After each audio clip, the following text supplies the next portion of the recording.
Friends, Madrasi स्वाद में आपका स्वागत है। आज हम बनाएंगे अंडा ग्रेवी। सबसे पहले पैन में 2 बड़ा चम्मच तेल गरम कर लें।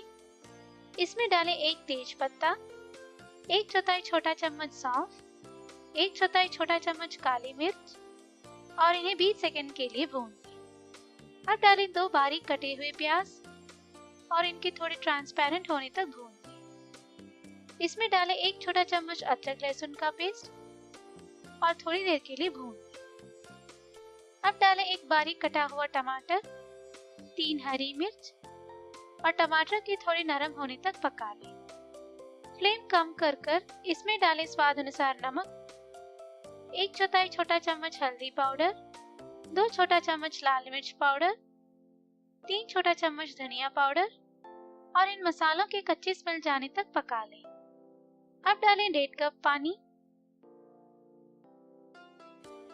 कवर करके ग्रेवी के थोड़े गाढ़े होने तक पका लें। एक मिक्सी जार में डालें 2 बड़ा चम्मच नारियल के टुकड़े, 1/4 छोटा चम्मच जीरा, 1/8वां छोटा चम्मच खसखस और थोड़ा पानी मिलाकर अच्छे से पीस लें। अब इस पिसे हुए पेस्ट को ग्रेवी में डालकर अच्छे से मिला लें। कम फ्लेम में 5 मिनट के लिए पका लें। अब इसमें एक एक करके डालें अंडे। कवर करके अंडों के सफेद भाग अच्छे से सेट होने तक और इनके पीले भाग थोड़े गाढ़े होने तक पका लें। धीरे से अंडों को फ्लिप कर दें। कवर करके 10 मिनट या फिर अंडों के पूरी तरह से पकने तक पका लें।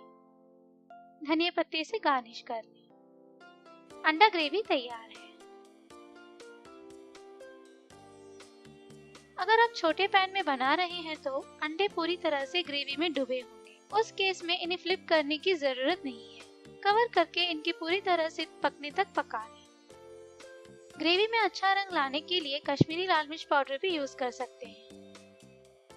ग्रेवी को ज्यादा गाढ़ा न कर दें, क्योंकि अंडों को पकाने के लिए ग्रेवी की कंसिस्टेंसी थोड़ी पतली होनी चाहिए। अगर आपको ये रेसिपी पसंद आई है तो इस वीडियो को लाइक करें और मद्रासी स्वाद चैनल को सब्सक्राइब करना ना भूलें। धन्यवाद।